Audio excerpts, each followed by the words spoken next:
De esos 80 años, Martín hablaba de aciertos y desaciertos que todas las instituciones en Argentina tienen. Bueno, el Banco Central en su historia ha tenido muchísimos más desaciertos que aciertos. El 60% del tiempo, en esos últimos 80 años, tuvimos inflación de más del 20%. Es más, hubo casi un 10% del tiempo que tuvimos deflación. Vale decir, le erramos casi el 70% del tiempo, ¿no? Y si quisiéramos ser un poquito más exigentes y buscar inflación de un dígito, solamente durante el 15% del tiempo de los últimos 80 años, el Banco Central fue un instrumento de estabilidad monetaria. Por eso que esto termina siendo un problema cultural, ¿no? Yo ayer estaba en Aeroparque tomándome el avión y entré al kiosco y escuchaba como una señora que tiene una empresa en Mar del Plata le explicaba al vendedor del kiosco por qué tenía que comprar dólares. Decía, no, pibe, vos sos muy joven. Vos no viviste lo que vivimos nosotros en Argentina. Comprá dólares que siempre te va a ir mejor. Elegí no intervenir en esa discusión. Pero claramente la falla cultural de Argentina cuando hablamos de inflación, Banco Central, moneda, es que nos falta una de las instituciones básicas del capitalismo, que es una moneda estable. Lo dijo Gustavo, a veces intentamos tomar esa estabilidad prestada de alguna otra moneda y nos fue muy mal, ¿no? Y entonces nos bandeamos entre dos extremos, entre el extremo del Banco Central absolutamente al servicio del gobierno de turno y el extremo de que como somos tan animales eliminemos la política monetaria, ¿no? Y entre esos dos vamos produciendo esos malos resultados. Yo quiero hacer una reflexión un poco más amplia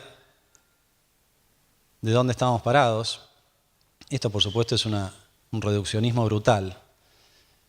Pero si miramos la historia de Argentina de los últimos 40 o 50 años, es como un agujero negro del que nunca podemos salir, ¿no? La propuesta del presidente de la Fundación de una estrategia de desarrollo, la última vez que la vimos con algún viso de factibilidad fue durante la presidencia de Frondizi, que como ustedes saben terminó como terminó, ¿no?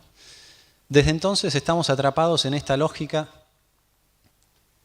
donde la economía produce estos resultados. O sea, tarde o temprano a lo largo del ciclo económico o nos quedamos sin pesos para financiar las cuentas fiscales o nos quedamos sin dólares para financiar esas importaciones que el crecimiento va pidiendo, o las dos. Y cuando se combinan las dos es una crisis financiera, cuando hay una de las dos es una crisis económica. En todos los casos aparece el fenómeno inflacionario. A veces el déficit fiscal es producto de la recesión que impuso un atraso cambiario o un esquema cambiario que era insostenible, como durante los 90.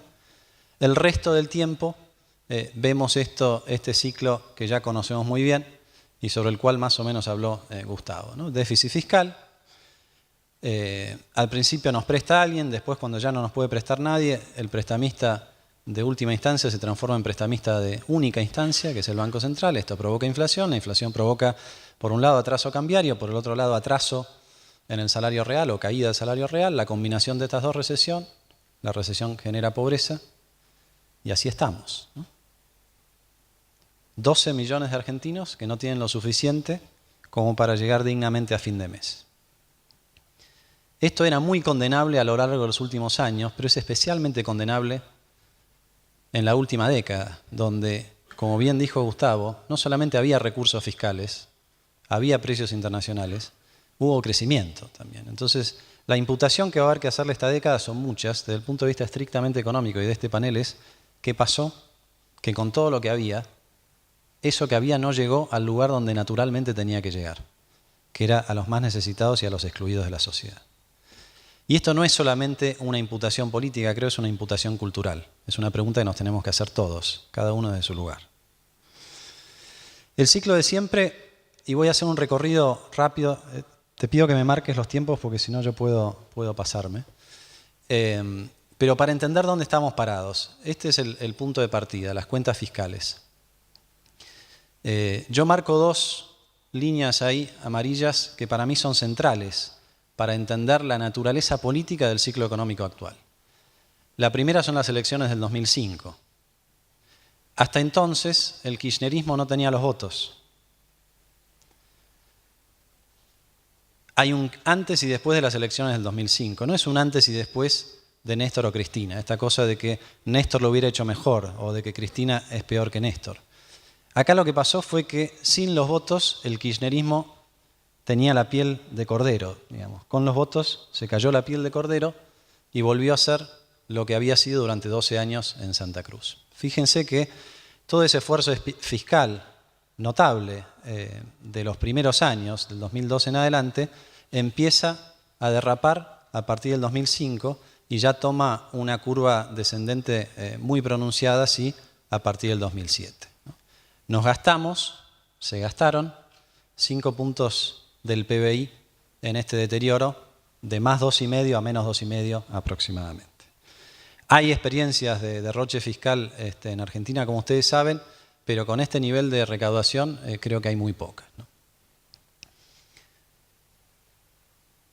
La negociación de la deuda, no vamos a entrar en una polémica acá, pero lo que no logró seguramente es que Argentina volviera a acceder al mercado.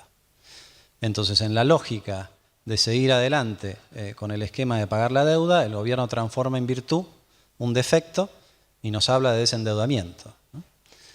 Pero en la práctica lo que eso significa es que es imposible desendeudamiento durante años de déficit, a menos que haya un amigo que nos esté financiando y ese amigo, como ustedes saben, es el Banco Central. Quiero mostrar 2 gráficos nomás para entender bien esta dinámica. Este gráfico lo que hace es acumula en valores actuales de hoy el financiamiento, es un eufemismo, financiamiento porque es prácticamente una donación, ¿no? Adelantos transitorios que son permanentes, letras intransferibles que son intransferibles y que seguramente nunca se van a pagar, utilidades que en algunos casos no existen pero se giran a través de emisión monetaria. Y si vamos acumulando en moneda constante todos esos giros desde el 2003 en adelante, fíjense que la curva salta notablemente en el 2006, ¿no? El número es 1 billón de pesos. 1 billón de pesos es la cifra total en valores de hoy de lo que el Banco Central le ha ido girando, regalando al gobierno que ya tenía recursos extraordinarios en lo fiscal, pero que necesitaba además de un socio, un amigo, que le diera el equivalente a 23% del PBI a lo largo de estos años. Lo digo al pasar, estamos en el centro de gravedad del país, en Córdoba. Por supuesto que estos ingresos no son coparticipables, ¿no? El impuesto inflacionario se lo queda todo el gobierno de turno.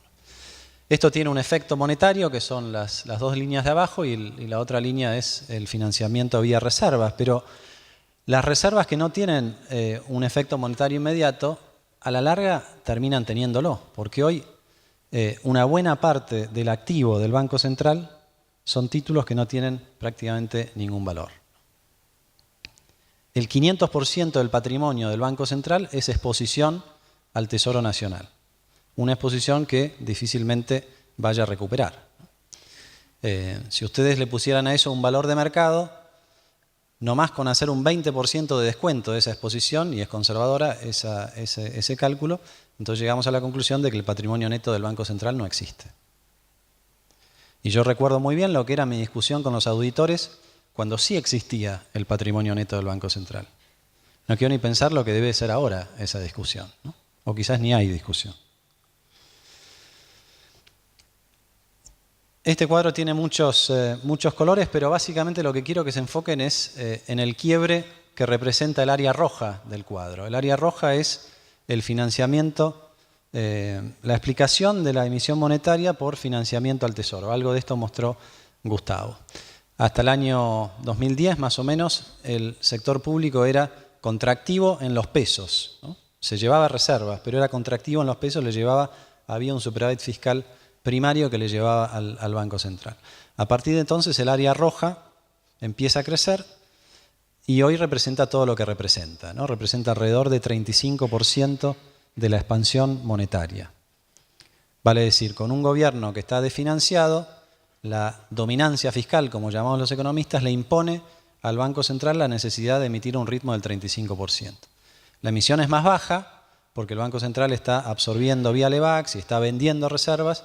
La calidad del activo, la calidad del patrimonio neto, como ustedes saben, se está deteriorando mucho. 1 billón de pesos, inflación que todos vemos, todos reconocemos, menos los que debieran reconocerla, con el falseo de las estadísticas públicas, que yo creo que no hay antecedente de eso.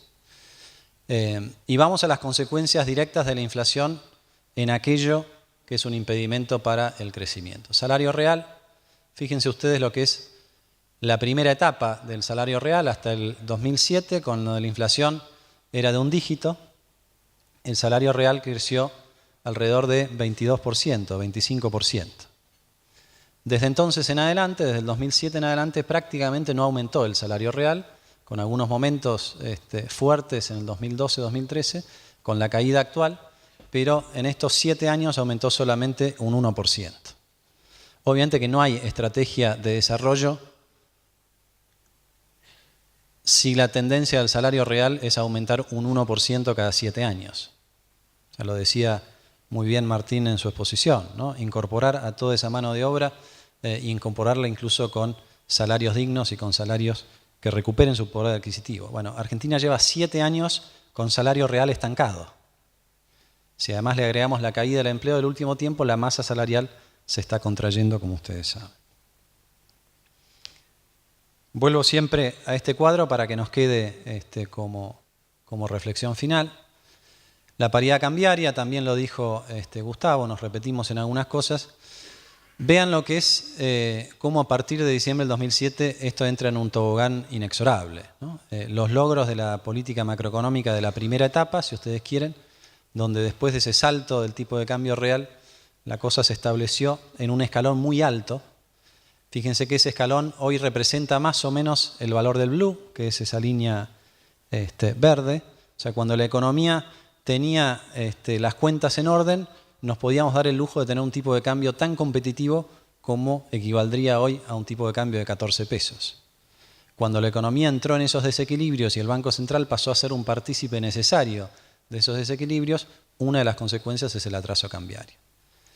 Atraso cambiario que no le va en saga a lo que fue lo de la década de los 90, ¿no? Todos tenemos como una etiqueta o una marca de agua de la década de los 90 del atraso cambiario que lo fue. 34% en esta medida multilateral durante 11 años.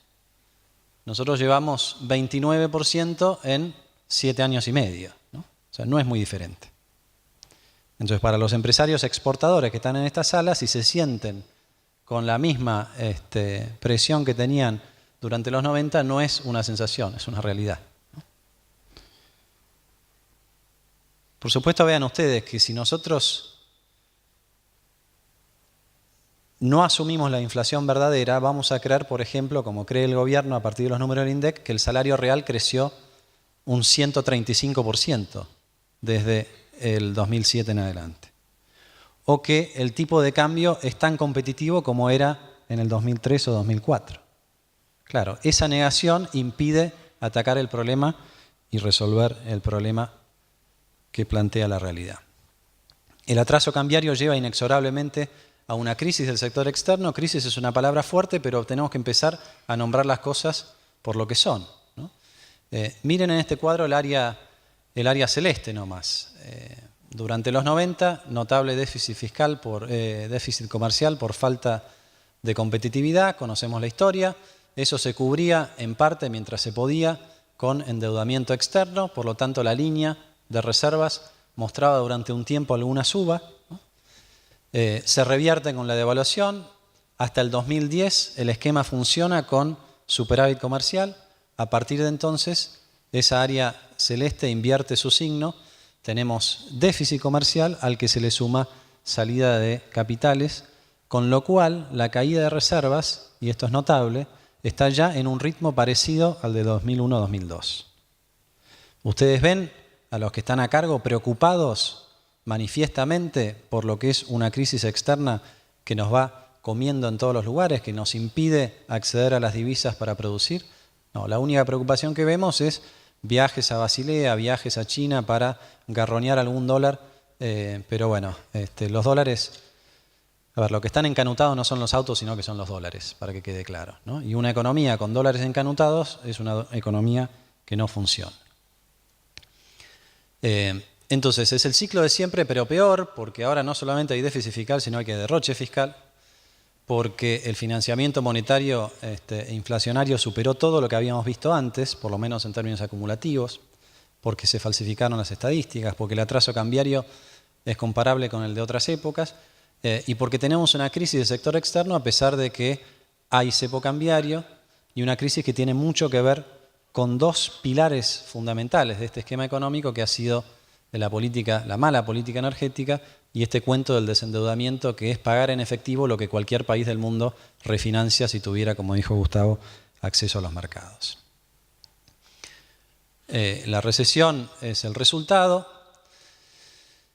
y esto lo mencionó el presidente de la Fundación al empezar, y creo que siempre debiera ser nuestra reflexión final. Él dijo, si se toman el trabajo